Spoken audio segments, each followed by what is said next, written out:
ఏవి మీటింగ్లో పెడతాడు.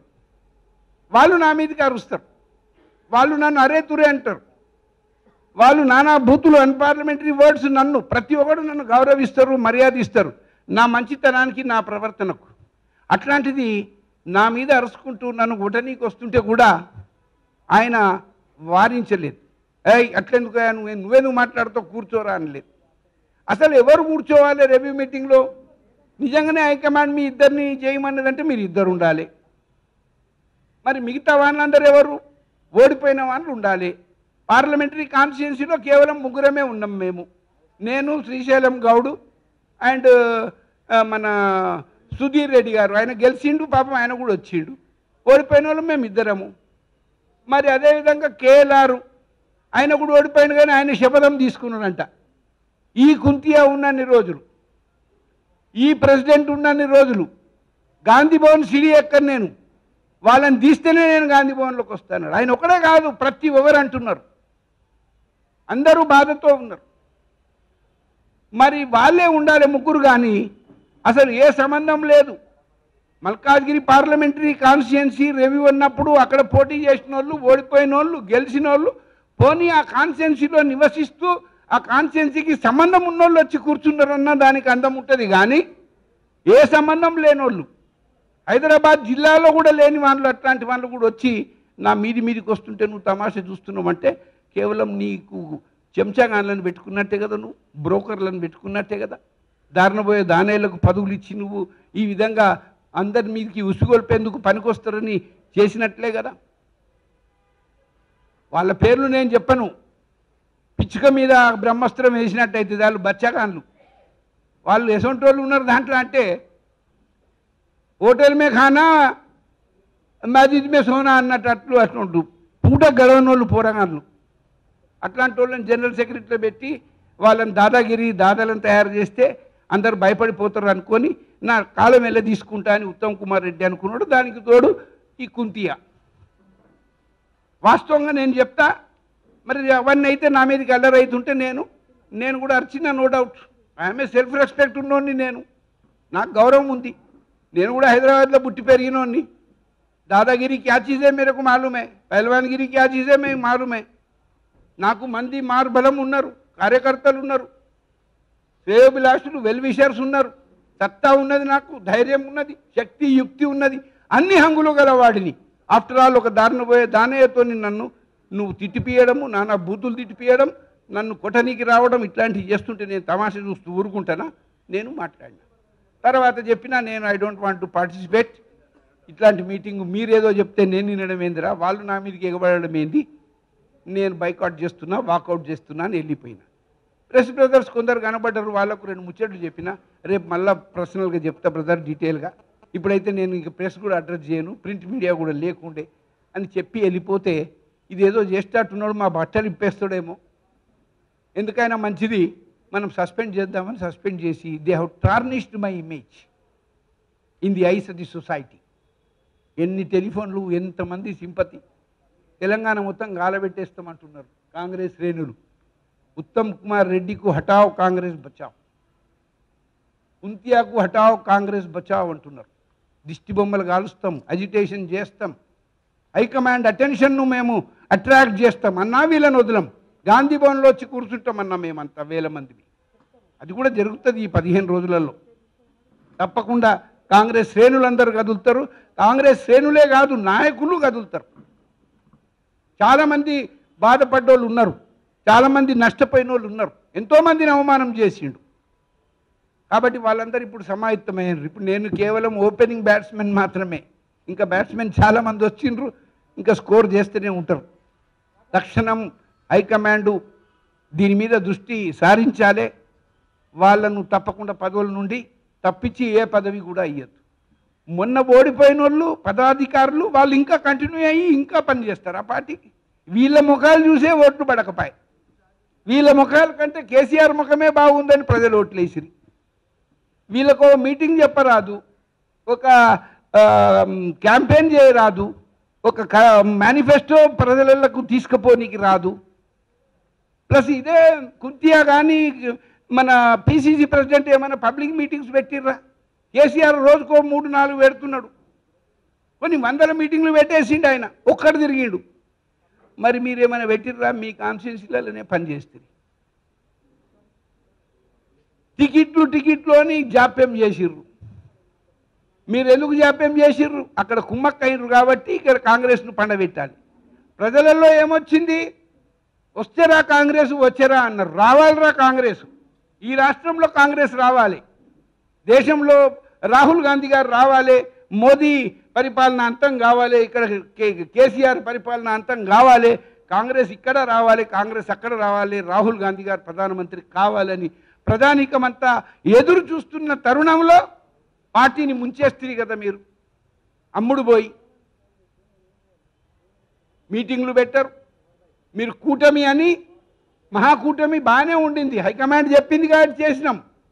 మరి మహాకూటమిలో చంద్రబాబు నాయుడు లాంటి పెద్ద లీడరు, అంత పేరు ప్రతిష్టలు ఉన్న నాయకుడు కేవలం 15 సీట్లే కదా మిమ్మల్ని అడిగిండు. 15 నిమిషాలలో ఇచ్చేయచ్చు అన్నా, మీకు ఏవి కావాలనో తీసుకొని రనొచ్చు.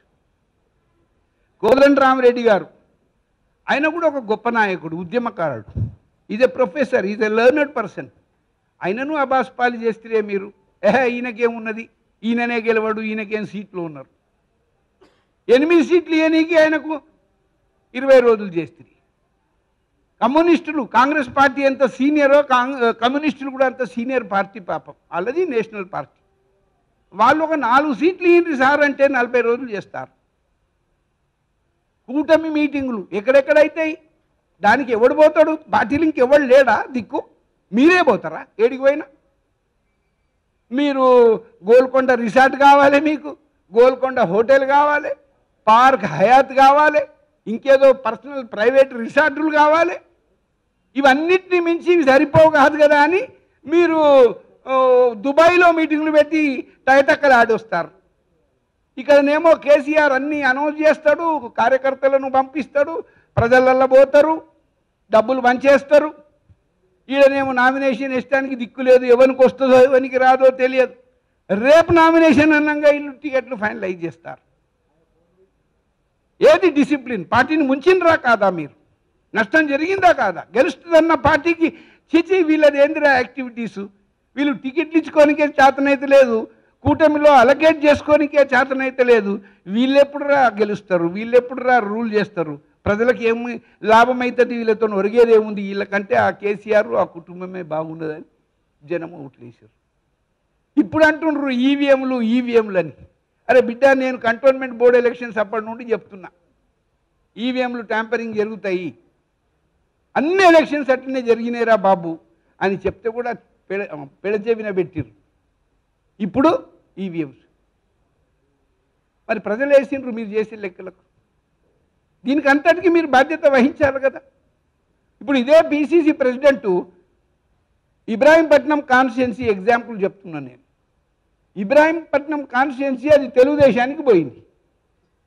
ఆడ మరి కాంగ్రెస్లో ఒక డిస్టిక్ ప్రెసిడెంట్, ఒక బ్యాక్వర్డ్ క్లాసు క్యామ మల్లేష్ అనే వ్యక్తి, ఆయన టికెట్ అడిగిండు. లాస్ట్ టైం ఆయన్నే ఉండే. ఈ 4.5 సంవత్సరాలు జిల్లాలో కాంగ్రెస్ను మోసిండు, పైసలు ఖర్చు పెట్టుకొని తిరిగిండు, టికెట్ ఇస్తారు కదా అని. ఆయనకు టికెట్ ఇయ్యలే మీరు. ఆయన పార్టీలకు వెళ్ళి సాగనంపారు. ఆయన పోతుంటే పట్టుకోరా? అడగాలి కదా, మీటింగ్లు పెట్టారు కదా, పో అన్నారు, సస్పెండ్ చేస్తాము అన్నారు. మరి టికెట్ ఎవరికి దొరికిందాడా? తెలుగుదేశానికి టికెట్ ఇచ్చినా ఉత్తమ్ కుమార్ రెడ్డి ఏం చేస్తాడు? మల్రెడ్డి రంగారెడ్డితో నామినేషన్ ఇప్పిస్తాడు. ఆయన కాంగ్రెస్ వదులుతాడు, బీఎస్పీకి పోతాడు. ఆయన బీఎస్పీ అభ్యర్థి, బీఎస్పీ కండువా వేసుకుంటాడు. మళ్ళీ ఈయన చెప్తాడు, మేము మిత్రద్రోహం చేద్దాం పర్వాలేదు, తెలుగుదేశానికి ఇచ్చినా మల్రెడ్డికి పని చేయండి ప్రధానికాన్ని, మండల ప్రెసిడెంట్లను, సర్పంచ్లను పిలిపించి చెప్తాడు. కాబట్టి ఆయన కాంగ్రెస్ కండువా వేసుకుంటాడు. బీఎస్పీ కండువా ఉంటుంది, సిపిఐ కండువా ఉంటుంది, సిపిఎం కండువా ఉంటుంది, అన్ని పొలిటికల్ పార్టీ, టీజేఎస్టీ కూడా ఉంటుంది. అన్ని పొలిటికల్ కండువాలు వేసుకొని ఆయన తిరుగుతాడు, ఆయన గెలిచి వస్తాడని. ఇది డిసిప్లినేనా ఉత్తమ్ కుమార్ రెడ్డి చేసేది? నువ్వు ఇస్తావు తెలుగుదేశానికి, మిత్రద్రోహం చేస్తావు, మరి నువ్వు పార్టీ నుండి వెళ్ళిపోయినవన్నీ సస్పెండ్ చేయకుండా నువ్వు ఆయనను గెలిపిరని చెప్తావు. Where is the discipline? నీకు వర్తించదా? అటనే తాండూరులో రమేష్ అనే వ్యక్తికి నువ్వు సంవత్సరం కింద 2 సంవత్సరాల కింద చెప్పినావు పబ్లిక్ మీటింగ్లో, రమేషే మా అభ్యర్థి అన్నావు. తర్వాత ఏం చేసి నువ్వు పారాషూట్లకు ఇచ్చినావు. పర్వాలే, ఆ పిల్లోడు గెలిచినాడు, తమ్ముడు మంచోడే, ఆయన దగ్గర డబ్బులు తీసుకున్నారు, టికెట్ ఇచ్చిర్రంట. ఇట్లా చాలా ఉన్నాయి. ఇప్పుడు మీరు చేసిన ఏంటిది,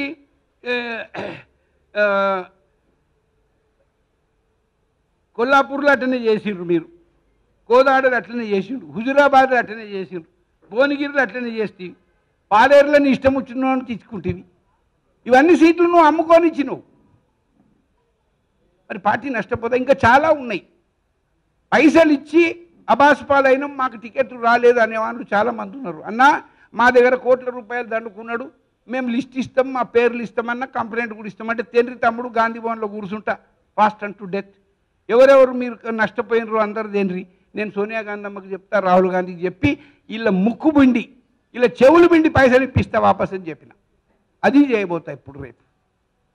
ఇట్లాంటి వ్యక్తుల కాంగ్రెస్ పార్టీని కాపాడేది. ఇంకా అధ్యక్ష పోస్టులు ఉంటారా? ఇంకా సిఎల్పి అన్నా మీకు ఒక దిక్కు దళిత సీఎం ఆయన ఇయ్యలేదని ఆయనను మీరు క్రిటిసైజ్ చేస్తారు కేసీఆర్ గారిని. మరి మీరేమన్నా వచ్చిర్రా ముందుకు దళిత సీఎంను అనౌన్స్ చేపిద్దామని? చెప్పినరా? చెప్పరు. పోనీ ఈరోజు దళిత సిఎల్పి అన్న దళితునికి ఇస్తారా? ఒకడు గెలిచిండు, చేయగలుగుతారా? బ్యాక్వర్డ్ క్లాసెస్కి ఎన్ని సీట్లు ఇచ్చిరా మీరు? బ్యాక్వర్డ్ క్లాసెస్కు మొత్తం సీట్లు ఖతం చేసిర్రు. ముస్లిం మైనారిటీస్కి ఎన్ని ఇచ్చిర్రు? ముస్లిం మైనారిటీలు మన పార్టీలో ఉన్న వాళ్ళు పార్టీని వదిలేసి వెళ్ళిపోయారు, ఇద్దరికే ఇచ్చిర్రు సీట్లని. ఇట్లా నాశనం చేసిర్రు, పార్టీ ఓడిపోవాలని నాశనం చేసిర్రు. ఇట్లాంటి తప్పులు చేసి ఇంత ఇండిసిప్లిన్. అంతేందుకు పాపం మా చెల్లెమ్మ, ఈయననైనా ఉత్తముడు అనుకున్న ఉత్తమ్ కుమార్, కానీ ఆమెనే ఉత్తమురాలు. ఆ తల్లి, ఆయన భార్య, ఆయన సతీమణి, ఆమె ఓడిపోయింది. ఈయన తప్పిదాల వల్ల ఆమె ఓడిపోయింది. మరి నువ్వు నీ భార్యనే గెలిపించుకోకపోతేవి, నీ సతీమణిని గెలిపించుకోకపోతే నువ్వు ఎట్లా కంటిన్యూ అవుతావురా బాబు ఉత్తమ్? నువ్వు రాజీనామా చేసి పోవాలి కదా. నువ్వు పోవా, ఇంకా పార్టీ నాశనం చేస్తావా? ఎందుకు ఇవన్నీ చేసినావు అంటే నాకు కొన్ని విషయాలు తెలిసినాయి, అన్ని బయట పెడతా తర్వాత విత్ ప్రూఫ్స్ వస్తా బ్రదర్. కానీ ఇప్పుడు ఉట్టిగా చెప్తా అన్అఫీషియల్గా, అంటే ఏం పేపర్ ఇవ్వకుండా చెప్తా. Not unofficial, it is official only. CBCID case నీ మీద ఉన్నది, వాస్తవమా కాదా?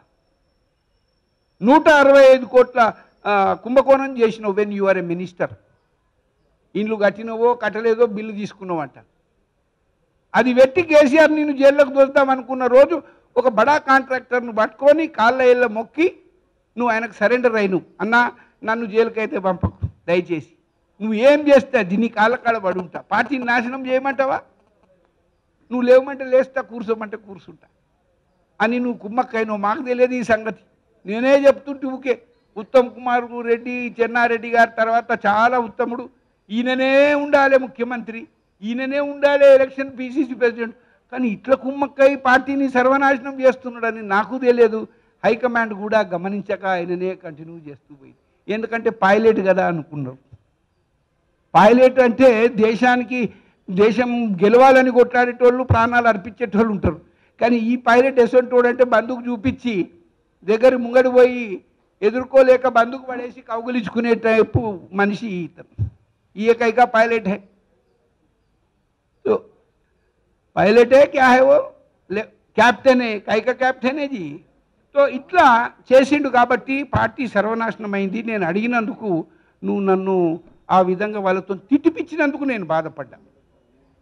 సరే నిన్ను తీస్తారా తీయరా, మీరు దిగిపోండి అని నేను చెప్పినంత మీరు దిగుతారా?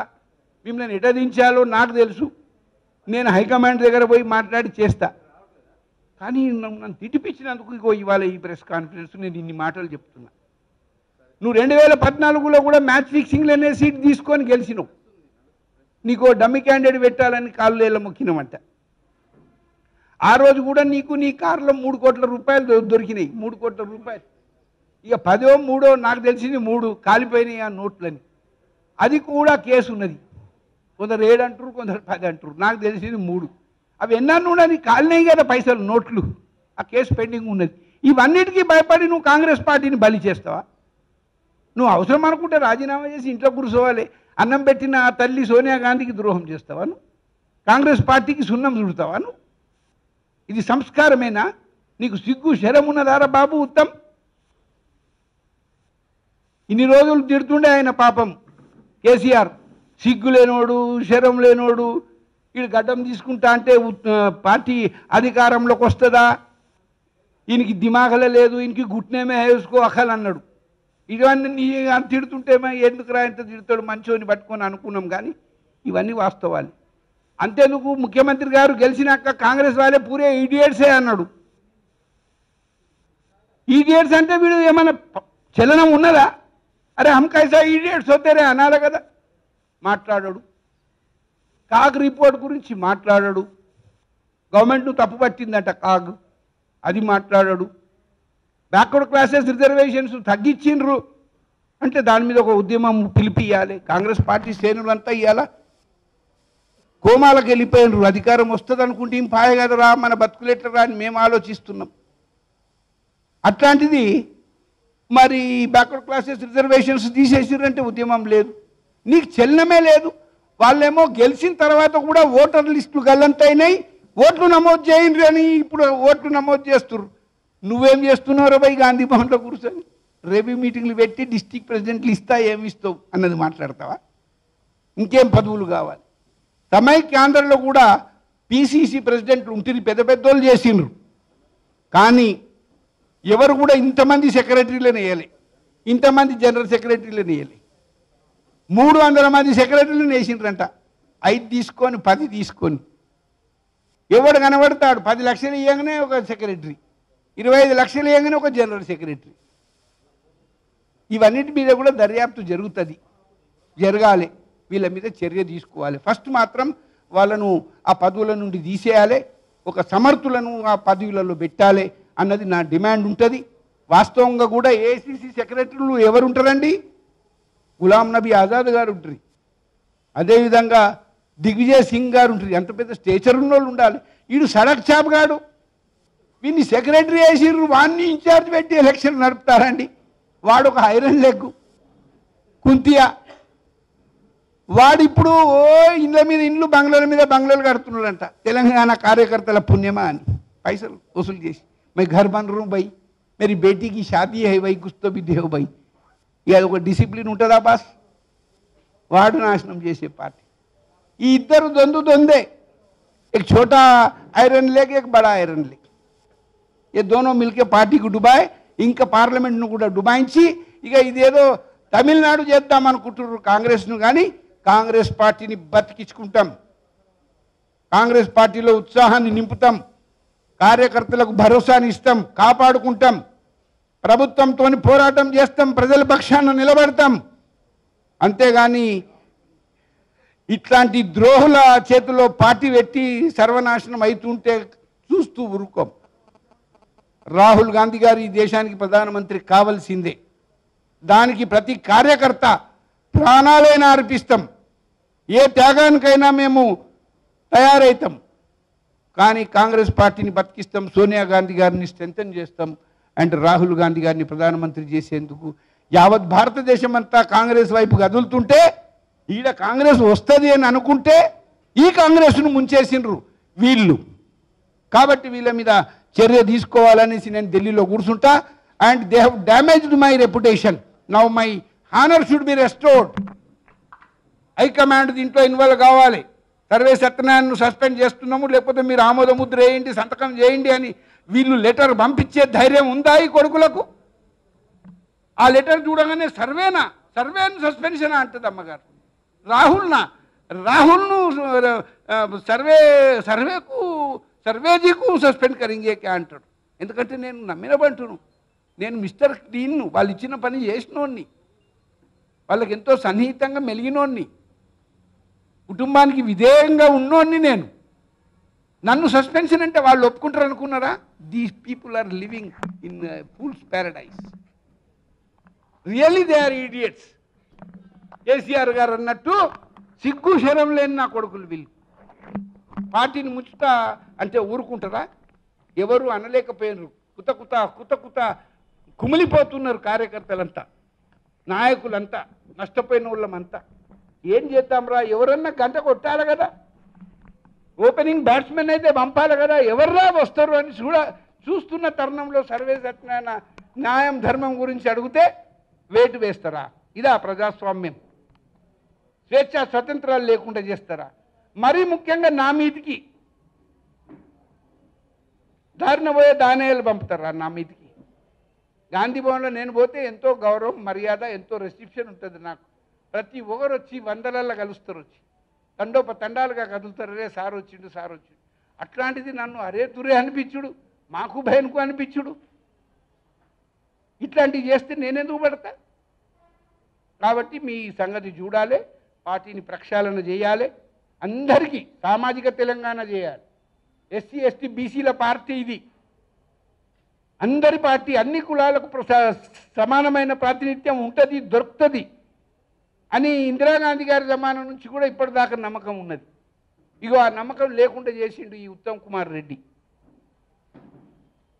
ఒక చిన్న ఎగ్జాంపుల్ చెప్తా. గూడూరు నారాయణ రెడ్డి గారు నాకు మంచి మిత్రుడే, పాపం ఆయనకు కూడా ఏదో ట్రెజరర్ గిజరో ఇచ్చి కాలబెట్టిండు, ఆయనతో పని చేయించుకుందాం అనుకున్నారు, కానీ వసూళ్ళకు పనికొచ్చినట్టే ఉన్నాడు ఆయన. మరి ఆయన రాజగోపాల్ రెడ్డి, वो भी मेरा अच्छा दोस्त है, मेरा भाई है, కోమటిరెడ్డి రాజగోపాల్ రెడ్డి. వాళ్ళ అన్నదమ్ములలో నేను ఒక బ్రదర్ను, అంత ప్రేమ అభిమానం మాకు. వాళ్ళిద్దరిని కొట్లాడబెట్టారు గాంధీ భవన్లో, దిగ్విజయ్ సింగ్ ముంగట, కుంతియా ముంగట, పిసిసి ప్రెసిడెంట్, ఈ పదాధికారులు అందరూ ఉన్నారు. వాళ్ళిద్దరిని అనుకున్నారు, ఆ గూడూరు నారాయణ రెడ్డి కింద పడిపోయాడు, తిట్టుకున్నారు. కుంతియా గారిని అయితే చెప్పు తీసుకొని కొడతా అన్నాడు, శనివాడు అన్నారు. వాళ్ళని సస్పెండ్ చేసిర్రా ఇద్దరిని. వాళ్ళకు నీతి న్యాయం, నాకు నీతి న్యాయమా? నేను చురుకనగా దొరికినాను, గరీబోని. డైరెక్ట్ సస్పెన్షన్ చేస్తారా? ఎంత ధైర్యం ఉండాలిరా మీకు నన్ను సస్పెండ్ చేయని? సోనియా గాంధీ గారి బిడ్డనరా నేను, ఆ కుటుంబానికి విధేయుణ్ణి. మిమ్మల్ని తీసేదాకా నేను నిద్రపోను, మిమ్మల్ని దీపించి తీరుతా. అండ్ నా హానర్ను హైకమాండే రెస్టోర్ చేస్తుంది. వీళ్ళు పంపిన రిప్రజెంటేషన్ను తిరస్కరిస్తుంది, ఏదైనా కంప్లైంట్ పంపే ధైర్యం ఉంటే కూడా తిరస్కరిస్తుందన్న నమ్మకం ఉంది. నేను ఢిల్లీ పోయి చెప్పుకోవాల్సిన అవసరం కూడా నాకు లేదు, ఎందుకంటే వాళ్ళకు నేనంటే అంత భరోసా. కాబట్టి my reputation should be, my honour should be restored back and action should be initiated against these fellows and they should be removed from the respective posts and మొత్తం ప్రక్షాళన జరగాలి. కాంగ్రెస్ పార్టీ నూతన ఉత్సాహము నూతన ఉత్తేజం నింపాలి, కొత్త మగవాళ్ళనే కనిపించాలి. అంటే నిన్న మొన్న పిసిసి పదవులు చేయని వాళ్ళు ఇప్పుడు చేయాలి, నిన్న మొన్న సిఎల్పి పదవులు చేయని వాళ్ళు ఇప్పుడు చేయాలి. ఓడిపోవటానికి కారకులు ఎవరో వాళ్ళకి ఏ పదవి కూడా ఇవ్వద్దు అన్నది నా డిమాండ్. కాబట్టి అట్లాంటి విషయాలు చేస్తాం. ఇకపోతే ఒక 2 నిమిషాలలో ఐ విల్ క్లోజ్ బ్రదర్, చాలాసేపు తీసుకున్నాను. ఇప్పుడు గెలిచిన వాళ్ళు ఎమ్మెల్యేలు వెళ్ళిపోయినరా ఆ పార్టీలకు వెళ్ళి పట్టించుకోవు. నిన్నగాక మొన్న 4 ఎమ్మెల్సీలు పార్టీని మర్జీ చేసి పడేసిర్రు. అలా టీఆర్ఎస్లో మర్జీ అన్నారు, దాని మీద నీ ఉద్యమం ఏముందిరా బాబు? నువ్వు కాంగ్రెస్ పార్టీ నుండి ఏమైనా పిలిపించినవా? శ్రేణులకు ఏమైనా పిలిపించినవా? తిరగబడండి అని రోడ్ల మీద కూర్చుందామన్నావా? తెలంగాణ బంద్ కరింగి అన్నావా? ఇది అప్రజాస్వామికము. గెలిచిన వాళ్ళను, ఒక పార్టీలో గెలిచిన వాళ్ళను నువ్వు ఈ విధంగా తీసుకొని మా పార్టీ ఖతమైపోయింది, సిఎల్పి లేదు, మర్జీ చేసిర్రని వాళ్ళు లెటర్ ఇస్తే కూడా నువ్వు తమాషా చూసుకుంటూ కూర్చున్నావు. ఇంకా కూడా పోతారంట 10-12 మంది ఎమ్మెల్యేలే పోతారంట. ఎందుకంటే ఈయన సిఎల్పి లీడర్ అవుతాడని ప్రచారం జరుగుతున్నది. పైర్వి బాగానే చేసుకుంటున్నాడు, పార్టీ ఓడిపోయినా తీస్తలేడు, మీదికెళ్ళి రివ్యూలు చేస్తున్నాడు, జిల్లా ప్రెసిడెంట్లను వేస్తాడంట, సిఎల్పి లీడర్ కూడా అవుతాడంట. ఈ అమ్మ చరిత్రనే లేదు, ఒకే ఇండివిజువల్కు 2 పోస్టులు లేనే లేదు. పిసిసి ఉంటాడంట, సిఎల్పి కూడా అవుతాడంట. ఇక మనకెందుకురా పార్టీ, వెళ్ళిపోదామని 13 మంది తయారైనరని తెలిసింది. ఇప్పుడు అది కేసీఆర్ అండ్ కేటీఆర్ చెప్తే మేమేమో ఉట్టిగా చెప్తారు వాళ్ళు అనుకున్నా, కానీ అన్ని వాస్తవాలే అవుతున్నాయి. ఎమ్మెల్సీలు గెలిచిన వాళ్ళు వెళ్ళిపోయారు, ఎమ్మెల్యేలు గెలిచిన వాళ్ళు వెళ్ళిపోయారు, ప్రభుత్వం నడిపించింది వాళ్ళతోని. మరి ఇప్పుడు కూడా గెలిచిన ఎమ్మెల్యే కానీ అందరూ కూడా పోతారని చెప్తున్నారు. ఎందుకంటే ఉత్తమ్ కుమార్ రెడ్డి నాయకత్వం ఈ దేశానికి, ఈ రాష్ట్రానికి, కాంగ్రెస్ పార్టీకి వనికి రాదు. మేమేడ మునుగుతాం? మేమెందుకు చేస్తాం, పోతాం బతుకుతాం అక్కడ అన్నట్టు పోయే పరిస్థితి ఉందంట. కాబట్టి నువ్వు ఏం చేయాలి, స్వచ్ఛందంగా రాజీనామా చేసి హైకమాండ్కు ఫ్రీ హ్యాండ్ ఇచ్చి హైకమాండ్తో వాదించి సమర్థులను నియమించురని చెప్పి ఆ సమర్థులు అందరినీ కలుపుకపోయేటోళ్ళు ఉండాలి. సిఎల్పి నాయకుని కూడా చేస్తే నువ్వు సమర్థులను చెప్పియాలి అన్నది మాట్లాడాలి. నువ్వు పదవి అనుభవించినవు చాలు. ఎందుకు సిఎల్పి లీడర్ అయితే మంత్రి మినిస్టర్ ర్యాంక్ దొరుకుతుందన్నా, కార్లు తిరగొచ్చు బాగా. నిన్న మొన్నటి దాకా గాంధీ భవన్ కారు దొరికింది.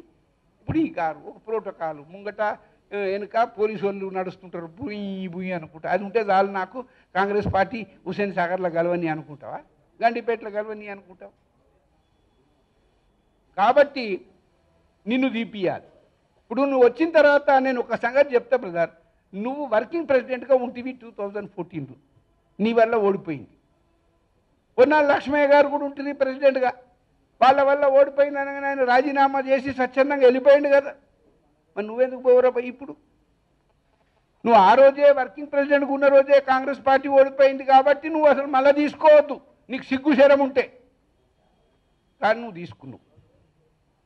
తర్వాత ఏమైంది, ముఖ్యమంత్రి గారు రాజీనామా చేసిండ్రు ఎంపీకి, Medak parliament, Medak by election ఓడగొట్టుకుంటుంది. అట్లనే కంటోన్మెంట్ బోర్డు ఎలక్షన్స్ అయినాయి. కంటోన్మెంట్ బోర్డు ఎలక్షన్స్లో ఒక్కడు తిరగకపోయా కాంగ్రెస్ వాడు. టీఆర్ఎస్ మొత్తం క్యాబినెట్ ఉంది ఎక్సెప్ట్ కేసీఆర్, అందరూ వచ్చిర్రు. మరి నువ్వు బాధ్యత వహించలే, అది పోయింది. దాని తర్వాత జిహెచ్ఎంసీ ఎలక్షన్స్, 150 సీట్లు జిహెచ్ఎంసీ, 158లో 148 ఓడిపోతుంది కదా కాంగ్రెస్. నీకు సిగ్గు శరం లేదా, సీము రక్తం లేదురా బాబు? ఆ రోజే రాజీనామా చేయాలి. అటనే ఉన్నావు. వరంగల్లో అమ్మగారు నన్ను చెప్పింది, వరంగల్ రిజర్వ్ సీటు నువ్వు పో, సర్వే బాగుంటుంది, నాకు అక్కడ అభ్యర్థి లేరంటే నేను పోనమ్మా, నువ్వు నాకు 2 సార్లు జనరల్ సీట్ ఇచ్చినావు తల్లి, అంతకుముందు నన్ను నాగర్ కర్నూలు పోమంటే కూడా నాకు వద్దు, నేను రిజర్వ్ సీట్ ఎందుకమ్మా, ఐఎమ్ ఏ జనరల్ క్యాండిడేట్ నావు మీ దయతో, కాబట్టి నేను జనరల్ సీటే పోటీ చేస్తా తల్లి అని నంది ఎల్లయ్య గారిని పంపించిన. పేరు చెప్పి ఎవరిదన్నా అంటే ఎల్లయ్య గారిని. ఆయన గెలిచిడు, నేను గెలిచి వాళ్ళు ఉంటుంటే లోక్సభలో ఎంత పని చేస్తుంటున్నావు నేను. కానీ వరంగల్ బై ఎలక్షన్ వచ్చింది, రాజయ్యకి ఇప్పించినాం, నేను పోనని. రాజయ్యకి ఇప్పిస్తే దురదృష్టం, ఆయన కోడలు ఆయన పిల్లలు చచ్చిపోయారు, కాల్చుకొని పోయారు. దురదృష్టం. ఆ టైంలో ఎవడు కూడా నేను పోతా అని పోడు ధైర్యం చేసి. కానీ అమ్మగారు చెప్పింది సర్వే, నేను 4 సార్లు అడిగినా నిన్ను బొమ్మని, నువ్వు రాజయ్యకి ఇమ్మన్నావు, కానీ ఇప్పుడు నువ్వు పోవలసిందే. Forget about winning or losing the election, go and file అన్నది. ఫైల్ చేసిన, ఎట్లాంటి పరిస్థితి క్రియేట్ చేసినా గెలిచే పరిస్థితి క్రియేట్ చేసిన, అది పోయింది ఎలక్షన్. దాని తర్వాత రామరెడ్డి వెంకటరెడ్డి గారు చచ్చిపోయినారు పాలేరులా, ఆయన భార్య గెలుస్తుంది, ఆ సీటు 50-60 వేల ఓట్లతో ఓడిపోతాం. నారాయణఖేడ్ల కిష్టారెడ్డి గారు చనిపోయారు, they are all prominent personalities. వాళ్ళు చనిపోతే వాళ్ళ పిల్లలు గెలుస్తారు, వాళ్ళ కుటుంబ సభ్యులు గెలుస్తారు, వాళ్ళకి సింపతి ఉంటుంది. వాళ్ళందరూ ఓడిపోతూ ఉంటే కూడా నువ్వు రాజీనామా చేసిపోవేమరా బాబు? ఇగో ఇప్పుడు ఎమ్మెల్యే ఎలక్షన్లు కూడా బాయ్. ఏమున్నది మన దగ్గర కాంగ్రెస్లో? ఇప్పుడున్నది ఒకటే ఒక అస్త్రం, పార్లమెంట్. పార్లమెంట్ ఎలక్షన్ మనం గెలిచి ప్రజలు ఉన్నారు మన వెంబడి, అయ్యో పాపం కాంగ్రెస్ వస్తుంది అనుకుంటుమి, ఇక వీళ్ళు చేతులారా నాశనం చేసుకున్నారు కదరా. సరే కేసీఆర్కు ఇచ్చినాము, పోయింది, ఆయన ముఖ్యమంత్రి అయితే అయిపోయాడు. కానీ ఈ దేశానికి రాహుల్ గాంధీ గారు ప్రధానమంత్రి కావాలి అంటే ఈ పార్లమెంట్ సీట్లన్నా వీళ్ళకి ఇద్దాం. సోనియా గాంధీ అమ్మ తెలంగాణ ఇచ్చింది కాబట్టి ఆమె కృతజ్ఞతతోని ఈ ఎంపీలన్నా గెలిపించి పంపుదాం, వీళ్ళు మంచిగా పని చేసుకుంటే బాగా అని ఈనాడు 1000 కళ్ళతో ఎంతో ఆతృతతో ఎదురు చూస్తున్నారు తెలంగాణ ప్రజానీకం, ఓటర్ మహాశయులు. తప్పకుండా గెలిపిస్తారు కాంగ్రెస్ను.